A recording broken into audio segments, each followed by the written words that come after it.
What about the time when we were in Miami and you got found on the roof of the parked SUV, butt naked, with your clothes neatly folded and like laying on the curb, and you were just dead asleep, and they woke you up, and then and did you try to fight those cops?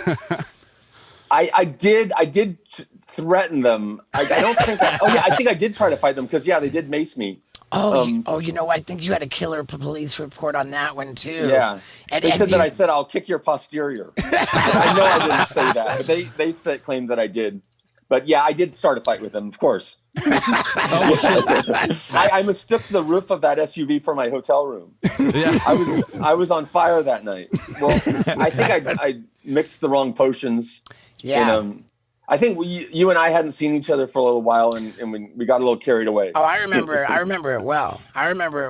And to be clear, you were never a fan of cocaine. You just didn't. You weren't into it. It was, No. I was the one who wanted to do cocaine all the time. But I did cocaine so much that it really became a problem, and I vowed to stop doing it.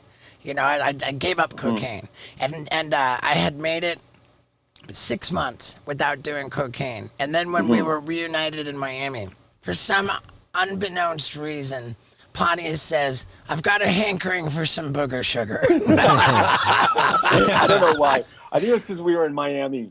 Right. It just felt right, but it was so wrong. Like, Steve, do you know where I can get good coke in Florida? Yeah. Yeah. Glad you sure asked. enough, the bartender at the Oh, yeah. bar in the hotel that we were sitting at provided some. Yeah. And That's all it took to kick me off the wagon. I was like, "Oh, okay, God, okay." that's all it took. Yeah. Yeah. And Want us to know something weird about that story? So, for anyone that doesn't know, after a night on the town, I ended up being found by the police sleeping naked on an SUV. But I later found out that Trip Taylor's friend talked to him, and he said he was going home and he saw me sleeping on an SUV naked, and he took my clothes and to take them into his remember apartment, that. and he was going to come back out and get me. But then when he came back out, I was gone. Which there's some shady business. I think he was playing a joke on me and just took my clothes and my wallet. I never saw my wallet. Everything, like everything was gone. All I had was my birthday suit, what God gave me. All I have is what God gave me to get out of that mess. I love it that in that story, the problem is that guy pulled a joke on me. That guy, the problem was that guy undressed Pontius.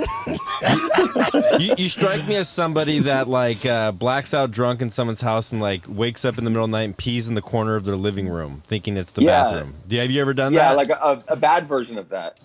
Yeah, I think I was just sometimes I get in the mood to really push things but that time, honestly, I think I just drank too much and did whatever else ended up going in my body that night, and I really did think the SUV was my hotel room,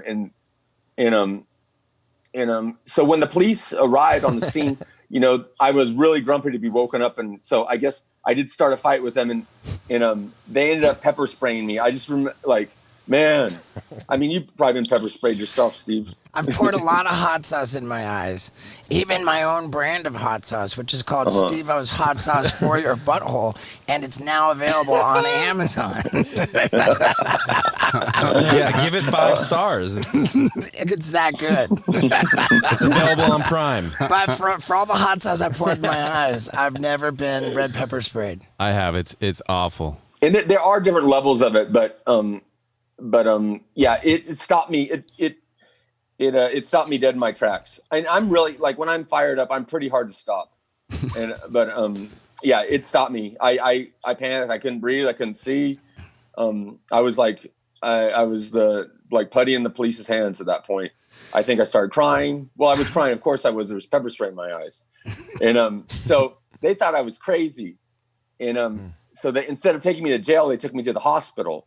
And I ended up in the mental part of it, and I couldn't remember the name. The name of the hotel was some crazy Spanish name that didn't roll off the tongue. So I couldn't remember what hotel we were at.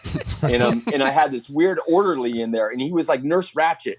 And he's like, I was frustrated because the police were total gentlemen, but this guy was just like giving me a hard time, and I was frustrated because I couldn't remember the name of the hotel. And he's like, seems like you need a Valium. Somebody, like, you're a little wound up. Somebody needs a Valium. And I'm like, how do you think I got here in the first place? Like, I mean, it freaked me. The guy was, I guarantee you, he was one of those like mental ward, like psychos that like abuses people. Like, jeez. And, yeah. And I had a gown. Of course, when I was brought in, I had no clothes on. So they'd give me a gown, but the gown, like, it was like 3 sizes too small. So like my butt's totally hanging out. It was terrible. So when I got back to the hotel, you know, like when I checked in the night before, like they treated me like a total gentleman. They called me Mr. Pontius, and there was like a complimentary bottle of champagne for me to enjoy while I was in the bubble bath or something. Oh, dude, it was the nicest hotel. We were there. We were there to present an award at the Latin VMAs. And we had like palatial fucking hotel suites at this like super South Beach hotel on like Collins. It was one of the more obnoxious, big, like gaudy hotel rooms that we'd ever been. And Pontius chose to sleep on the roof of an SUV. Yeah. Yeah, dude.